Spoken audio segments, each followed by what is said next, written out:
ညီကိုတို့အားလုံးပဲမင်္ဂလာပါဘာမခေတ်ကနေကြိုးဆိုပါရစေကျွန်တော်ကတော့ကိုဆက်ပါခုကတော့2026ခုနှစ်ဖေဖော်ဝါရီလ23ရက်နေ့အတွက်နောက်ဆုံးရအားကစားသတင်းတွေကိုစူးစီးပြီးတင်ဆက်ပေးတော့မှာဖြစ်ပါတယ်ပထမဦးဆုံးအနေနဲ့ချယ်ဆီနီးပြရိုစီနီယာဟာဘန်လီနဲ့တည်ကြခဲ့တဲ့ပွဲမှာအသင်းကစားသမားတွေကြားမှာလိုအပ်ချက်တွေရှိနေတာကိုမျက်ကွယ်ပြုပြီးစတန့်ထွင်ခဲ့တယ်ဆိုတဲ့ဝေဖန်မှုတွေနဲ့ရင်ဆိုင်နေရတဲ့သတင်းကိုတင်ဆက်ပေးပါမယ်ရိုစီနီယာဟာတိုက်စစ်နဲ့ကွင်းလေကစားသမားတွေကိုနေရာအတီးတကျမထားဘဲပွဲချိန်အတွင်းမှာလက်ပတ်ကစားစီခဲ့တဲ့နီးဗျူဟာကိုသုံးခဲ့တာကြောင့်စတန့်ထွင်ခဲ့တယ်လို့ဝေဖန်ခံနေရတာပါရိုစီနီယာကစားခြင်းတဲ့ပုံစံမျိုးကစားဖို့ဆိုရင်ကစားသမားတွေကြားမှာအပြန်အလှန်နားလည်မှုအားကောင်းဖို့လိုအပ်မှာဖြစ်ပါတယ်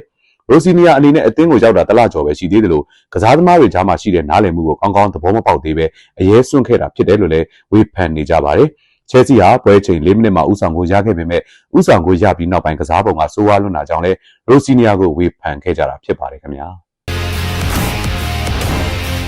စပါးနီးပြအီဂေါ်ဒူဒေါကစပါးကစားသမားတွေအနေနဲ့စိတ်တက်တဲ့အမှုအကျင့်တွေဒါမပြောင်းဘူးဆိုရင်အသင်းကအခြေအနေကောင်းမှာမဟုတ်ဘူးလို့ပြောခဲ့တဲ့သတင်းကိုတင်ဆက်ပေးပါမယ်။အာဆင်နယ်ကိုရှုံးနိမ့်ခဲ့တဲ့ဒါဘီပွဲစဉ်အပြီးမှာအီဂေါ်ဒူဒေါကစပါးရင်ဆိုင်နေရတဲ့ပြဿနာတွေထဲမှာကစားသမားတွေရဲ့စိတ်ဓာတ်ပိုင်းခံယူချက်ပိုင်းတွေကပြဿနာတရဖြစ်တယ်ဆိုတဲ့သဘောပြောကြားခဲ့တာပါ။သူ့အတွက်ပထမဆုံးပွဲအနေနဲ့ကင်တွယ်ခဲ့တဲ့အာဆင်နယ်နဲ့ပွဲနဲ့ပတ်သက်ပြီးတော့အီဂေါ်ဒူဒေါကအသင်းနဲ့ကြားမှာဘာတွေခြားနားနေတယ်လဲဆိုတာရှင်းရှင်းလင်းလင်းမြင်ခဲ့ရပါတယ်။အသင်းရဲ့စိတ်ဓာတ်ပိုင်းကဘယ်လောက်လိုအပ်ချက်များတယ်လဲဆိုတာမြင်ရပါတယ်။ရလက်ပိုင်းတွေစိတ်မကောင်းဖြစ်မိသလိုဒေါသလည်းအရန်ထွက်ခဲ့ပါတယ်။ကစားသမားတွေအနေနဲ့ကိုမန်နဲ့ကြည့်ပြီးငါပဲလို့ကစားခဲ့လဲဆိုတာတွေးရင်ကုစားရမှာဖြစ်ပါတယ်။တခုတည်းသောနီလန်ကအလုပ်ကိုအလုပ်နဲ့တူအောင်လုပ်ဖို့ပါပဲ။ကျွန်တော်တာဝန်ကလည်းအဲ့ဒီလိုလုပ်ပေးဖို့ဖြစ်ပါတယ်လို့ပြောကြားခဲ့ပါတယ်ခင်ဗျာ။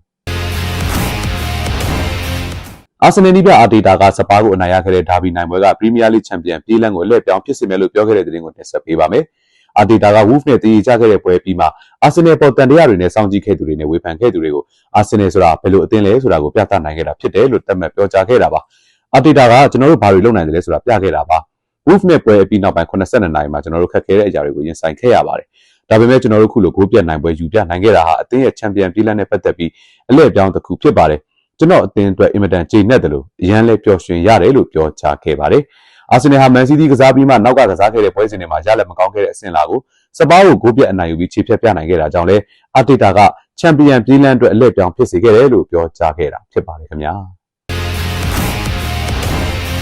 မန်ယူနီးပြမိုက်ကယ်ကယ်ရီကအေဗာတန်ရဲ့အိမ်ကွင်းရှုံးပွဲမရှိတဲ့မှတ်တမ်းကမန်ယူအတွက်စိန်ခေါ်မှုကြီးတယ်လို့ပြောခဲ့တဲ့သတင်းကိုတင်ဆက်ပေးပါမယ်အေဗာတန်နဲ့ကစားရမယ့်ပွဲစဉ်အတွက်ပြုလုပ်ခဲ့တဲ့သတင်းစာရှင်းလင်းပွဲမှာမိုက်ကယ်ကယ်ရီက